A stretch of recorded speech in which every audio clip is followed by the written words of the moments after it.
상하이 와이탄의 밤은 눈부신 빛깔로 번쩍였다. 고층 빌딩의 화려한 조명은 황푸강 수면에 부서져 다이아몬드처럼 흩어졌고 강변을 따라 늘어선 고급 상점들의 쇼윈도는 보석처럼 반짝였다. 아냐, 샤르마는 그 불빛 아래 서 있었다. 그녀의 손에는 낡은 걸레가 들려 있었고 얼굴에는 피로와 함께 이질감이 묻어났다. 아냐는 이곳 상하이의 가장 화려한 심장부에서 야간 청소 아르바이트를 하고 있었다. 병든 아버지 샤르마 씨의 치료비를 마련하기 위해서였다. 그녀의 고향은 멀리 떨어진 작은 마을이었고 상하이는 꿈과 기회가 넘치는 곳이라 했지만 아냐에게 이곳은 그저 차가운 콘크리트 정글일 뿐이었다. 특히 그녀의 피부색과 억양은 그녀가 이방인임을 끊임없이 상기시켰다. 오늘 아냐가 청소할 곳은 와이탄의 유명 보석상이었다. 낮에는 상상조차 할 수 없는 가격의 보석들이 진열되어 있고 밤에는 그녀처럼 보이지 않는 사람들이 먼지를 닦아내는 곳. 그녀는 무거운 유리문을 밀고 안으로 들어섰다. 차갑고 정돈된 공기가 그녀를 맞았다. 낮 동안 북적이던 상점은 고요했고 보석들은 쇼윈도에서보다 훨씬 더 차갑고 멀게 느껴졌다. 아냐는 익숙하게 빗자루와 쓰레받기를 들고 일을 시작했다. 바닥을 쓸고 진열장을 닦고 거울을 닦았다. 그녀의 눈은 자연스럽게 진열된 보석들을 훑었다. 저 작은 돌멩이 하나가 아버지의 몇 달치 치료비보다 비싸다니. 세상은 참 불공평했다. 그때 그녀의 시선이 한 빈 진열장 칸에 멈췄다. 어제까지 분명 화려한 루비 목걸이가 걸려있던 자리였다. 매니저가 급하게 다른 목걸이로 채워놓긴 했지만 그 자리는 어딘가 허전해 보였다. 아냐는 대수롭지 않게 생각하며 다시 청소에 집중했다. 어차피 자신과는 아무 상관없는 일이었다. 일을 마치고 상점을 나설 때 아냐는 상점 직원 2명이 심각한 얼굴로 이야기를 나누고 있는 것을 보았다. 그들의 대화 내용은 들리지 않았지만 불안한 기운이 감돌았다. 아냐는 서둘러 상점을 나섰다. 차가운 밤 공기가 폐부 깊숙이 들어왔다. 그녀는 낡은 자전거를 타고 집으로 향했다. 상하이의 밤은 여전히 화려했지만 아냐의 마음은 무거웠다. 아버지의 기침 소리가 귓가에 맴도는 것 같았다. 다음 날 아침 아냐는 집 근처 시장 골목을 지나고 있었다.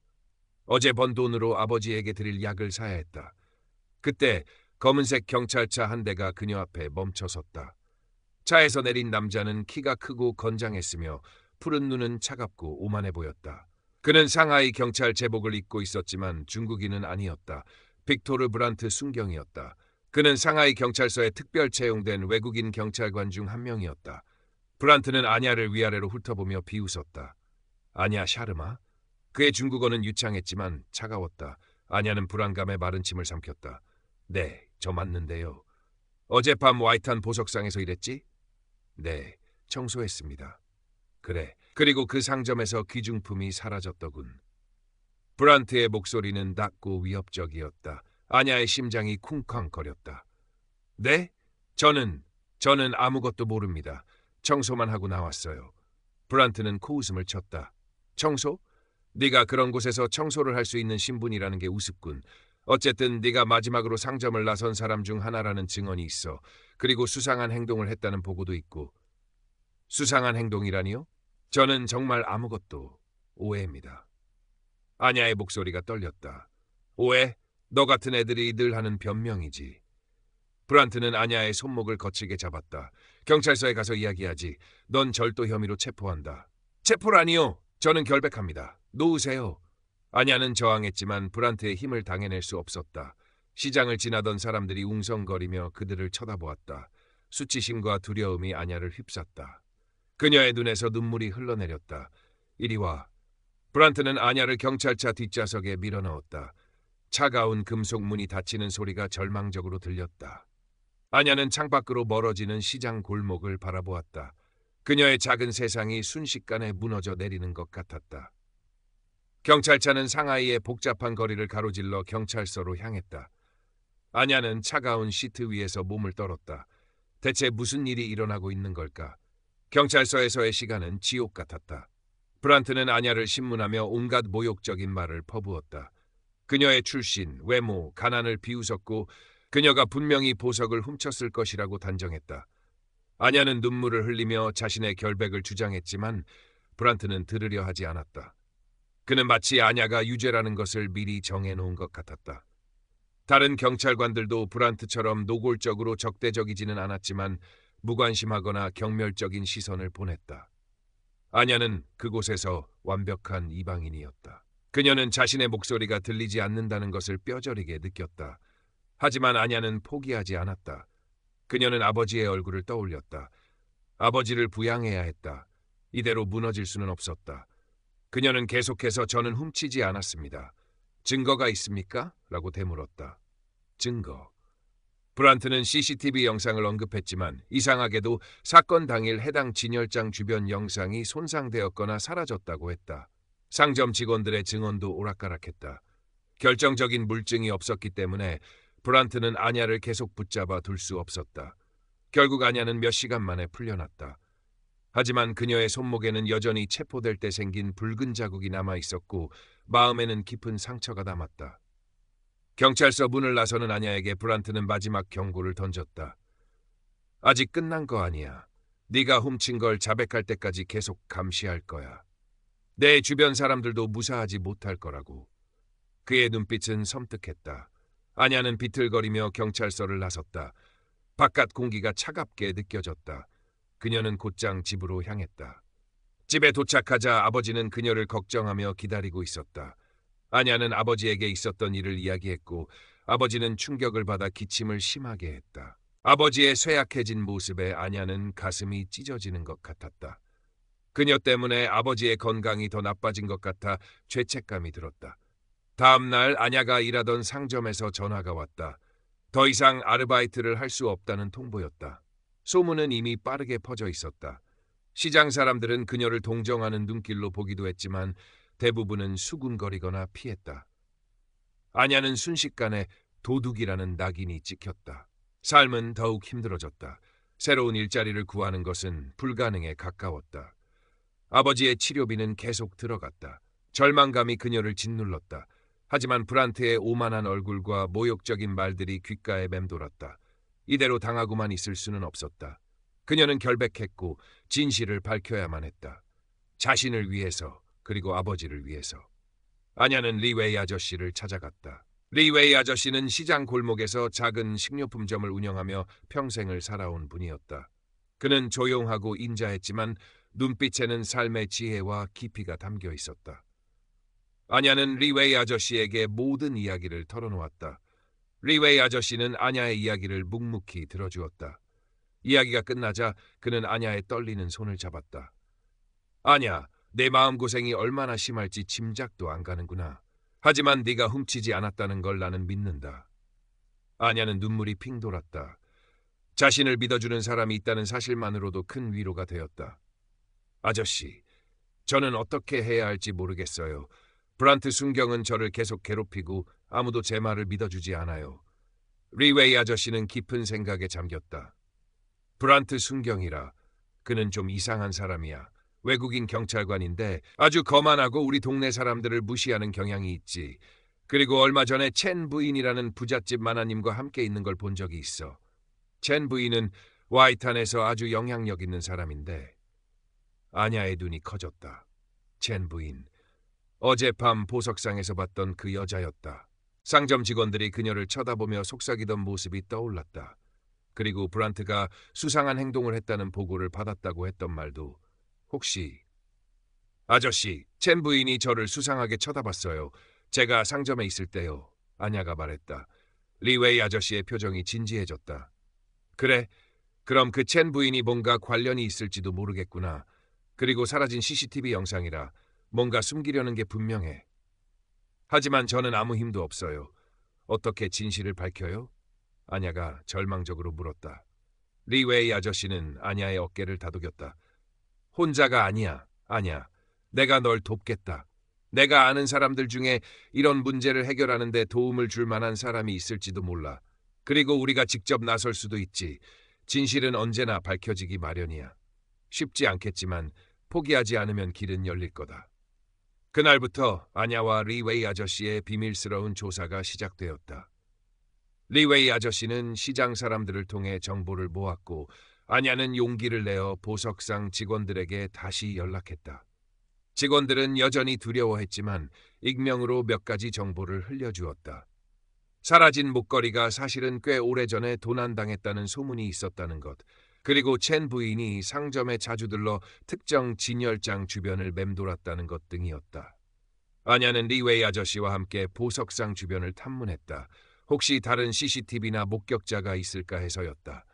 그때 멀리서 브란트가 자신들을 지켜보고 있다는 것을 느꼈다. 그는 아냐의 뒤를 밟고 있었다. 아냐는 등골이 오싹했지만 리웨이 아저씨는 침착하게 그녀를 이끌었다. 두려워하지 마라. 그가 우리를 감시하고 있다는 건 우리가 제대로 하고 있다는 뜻이니까. 브란트의 괴롭힘은 더욱 노골적으로 변했다. 그는 아냐의 집 근처를 배회하며 위협적인 시선을 보냈고 때로는 직접 찾아와 문을 두드리며 소란을 피웠다. 아냐의 아버지는 불안해했고 아냐는 아버지에게 걱정을 끼쳐드리는 것 같아 마음이 아팠다. 브란트는 아냐에게 전화를 걸어 내 아버지가 아프다며 계속 이렇게 나오면 더 아프게 될 수도 있어 라고 협박하기도 했다. 아냐는 분노에 떨었지만 아버지 때문에 함부로 나설 수도 없었다. 리웨이 아저씨는 자신의 오래된 인맥들을 통해 브란트와 첸 부인에 대한 정보를 더 깊이 파고들었다. 그는 과거 사회운동에 참여했던 경험이 있어서 다양한 분야의 사람들과 연결되어 있었다. 조사를 통해 충격적인 사실이 드러났다. 첸 부인은 과거에도 여러 차례 고액의 보석 도난 보험금을 청구한 기록이 있었고 그때마다 사건은 흐지부지 마무리되었다는 것이었다. 그리고 브란트 순경은 첸 부인의 남편인 첸 회장과 개인적인 친분이 있다는 소문도 있었다. 이건 단순한 절도 사건이 아니야. 아니야. 리웨이 아저씨가 심각한 얼굴로 말했다. 첸 부인이 보험금을 타내려고 꾸민 사기극일 가능성이 높아. 그리고 브란트 순경이 거기에 가담해서 사건을 조작하고 너에게 누명을 씌운 거지. 내가 유색인종이고 가난해서 만만하게 본 거야. 아냐는 주먹을 불끈 쥐었다. 분노가 치밀어 올랐다. 자신을 이용하고 짓밟으려 한 그들의 악행에 치가 떨렸다. 하지만 동시에 두려움도 커졌다. 상대는 돈과 권력을 가진 사람들이었다. 경찰까지 한통속이라면 자신들이 어떻게 그들을 이길 수 있을까? 하지만 증거가 없어요, 아저씨. 브란트 순경은 모든 걸 숨길 능력이 있어요. 아냐가 말했다. 리웨이 아저씨는 한숨을 쉬었다. 그래, 증거가 중요하지. 브란트와 첸 부인이 공모했다는 결정적인 증거. 그걸 찾아야 해. 그때 아냐는 경찰서에서 만났던 젊은 순경, 장순경의 얼굴을 떠올렸다. 그는 브란트처럼 오만하지는 않았고 아냐를 신문할 때도 어딘가 불편해 보였다. 혹시 아저씨 경찰서에 장순경이라는 분이 있었어요. 브란트 순경 옆에 있었는데 브란트 순경이 저를 신문할 때 표정이 안 좋았어요. 혹시 그분이라면 아냐가 말했다. 리웨이 아저씨의 눈빛이 반짝였다. 그래, 좋은 생각이다. 경찰 내부에도 양심적인 사람이 있을 수 있지. 하지만 위험할 수 있으니 조심해야 한다. 아냐는 용기를 내어 장순경에게 연락할 방법을 찾아보았다.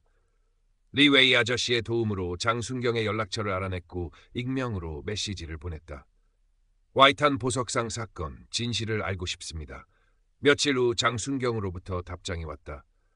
그는 조심스럽게 아냐를 만나자고 했다. 상하이 외곽의 허름한 찻집에서 장순경을 만났다. 그는 긴장한 기색이 역력했다.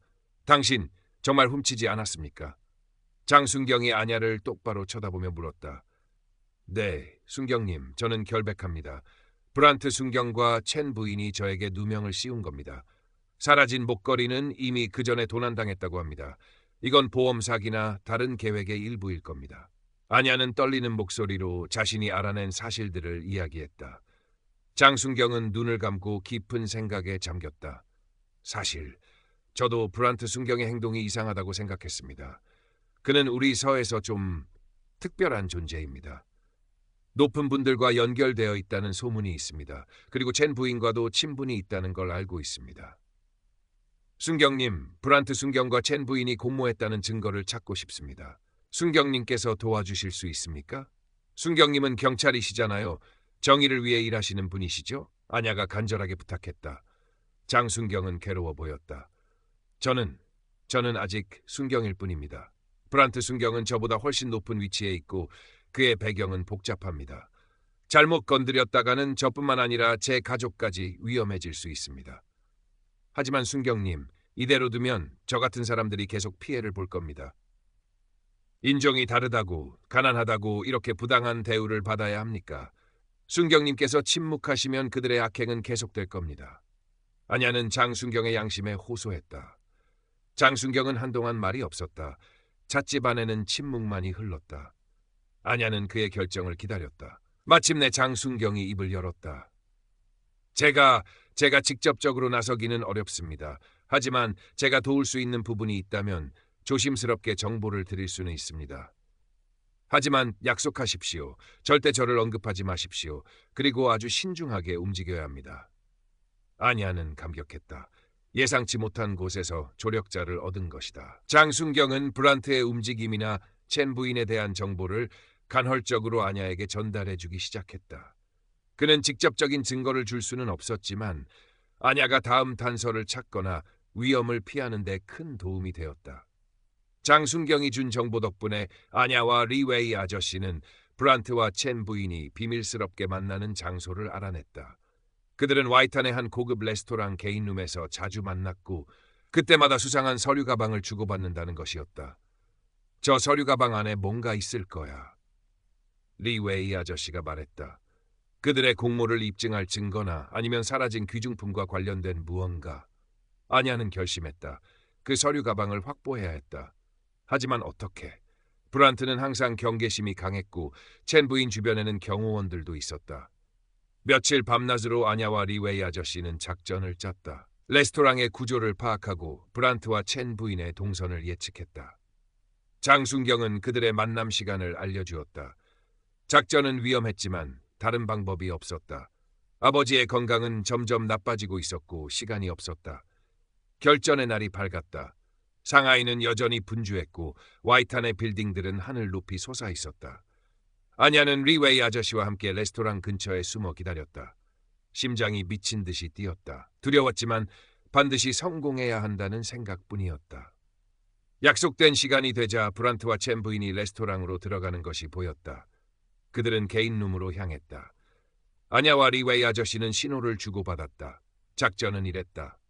리웨이 아저씨가 레스토랑 직원인 척 위장하여 개인룸 근처에서 소란을 일으키는 동안 안야가 잠시 문이 열린 틈을 타 서류 가방을 바꿔치기 하는 것이었다.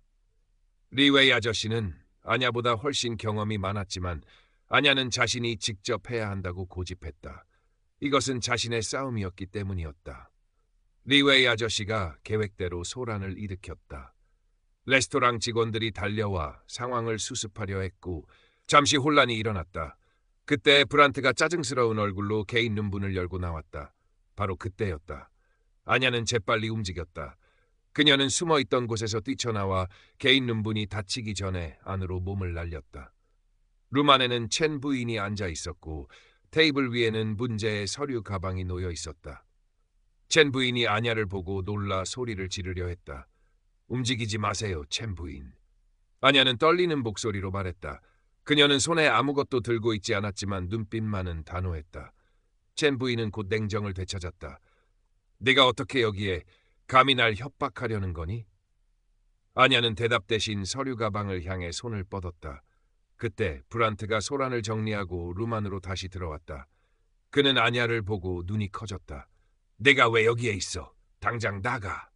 브란트가 안야에게 달려들었다. 안야는 서류 가방을 움켜쥐고 몸을 피했다. 브란트는 안야를 잡으려 했고 첸 부인은 소리를 지르며 경호원들을 불렀다. 좁은 개인룸 안에서 아수라장이 벌어졌다. 안야는 필사적으로 서류 가방을 지키며 브란트를 피해 도망쳤다. 룸 밖에선 리웨이 아저씨가 안야를 돕기 위해 달려오고 있었다. 그때 예상치 못한 인물이 나타났다. 장순경이었다. 그는 제복 차림 그대로 레스토랑 안으로 들어와 브란트에게 소리쳤다. 빅토르 브란트 순경, 멈추십시오. 더 이상 당신의 범죄를 묵과할 수 없습니다. 브란트는 장순경을 보고 당황했지만 이내 오만한 미소를 지었다. 이게 뭐 하는 짓이야, 장순경? 네가 감히 나에게 명령하는 거야? 내 주제를 알아야지. 당신은 더 이상 경찰이 아닙니다. 당신은 범죄자입니다. 당신과 첸 부인이 저지른 악행의 증거가 여기 있습니다. 장순경은 안야가 들고 있는 서류 가방을 가리켰다. 브란트는 분노에 눈이 멀어 장순경에게 달려들었다. 그때 리웨이 아저씨가 브란트를 막아섰다. 레스토랑 직원들과 손님들은 혼란에 빠져 이 광경을 지켜보았다. 아냐는 장순경과 리웨이 아저씨가 브란트를 막는 틈을 타 서류 가방을 들고 레스토랑 밖으로 뛰쳐나왔다. 뒤에서는 브란트와 첸 부인의 고함 소리가 들려왔다. 아냐는 상하이의 밤거리로 정신없이 달렸다. 서류 가방 안에는 첸 부인의 보석 보험 청구 서류, 브란트와 첸 부인 사이에 오간 수상한 거래 내역, 그리고 사라진 귀중품의 행방을 암시하는 문서들이 들어있었다. 결정적인 증거였다. 아냐는 리웨이 아저씨와 장순경의 도움으로 증거를 안전한 곳에 보관하고 다음날 아침 상하이 경찰 고위 관계자에게 이 사실을 알렸다. 처음에는 아냐의 이야기를 믿지 않으려 했지만 장순경의 증언과 서류 가방 안의 명백한 증거들 앞에서 그들은 더 이상 외면할 수 없었다. 빅토르 브란트 순경과 첸 부인은 긴급 체포되었다. 그들의 범행과 부패는 언론을 통해 대대적으로 보도되었다. 브란트는 인종차별, 권력남용, 증거조작, 사기 공모 등의 혐의로 기소되었고 첸 부인 역시 보험 사기 및 공모 혐의로 기소되었다. 아냐 샤르마는 모든 혐의를 벗고 결백을 증명했다. 그녀의 이야기는 상하이 시민들에게 큰 충격을 주었고 사회적 약자에 대한 편견과 권력층의 부패에 대해 다시 생각하게 만드는 계기가 되었다. 아냐는 더 이상 도둑이 아니었다. 그녀는 불의에 맞서 싸워 진실을 밝혀낸 용감한 여성이었다. 아냐의 아버지는 사건 이후 안정을 되찾았다. 아냐는 새로운 일자리를 구했고 리웨이 아저씨와 장순경은 아냐의 든든한 조력자로 남았다. 장순경은 내부 고발자로서 어려움을 겪기도 했지만 자신의 양심을 지킨 대가로 존경을 받게 되었다. 하지만 모든 것이 완벽한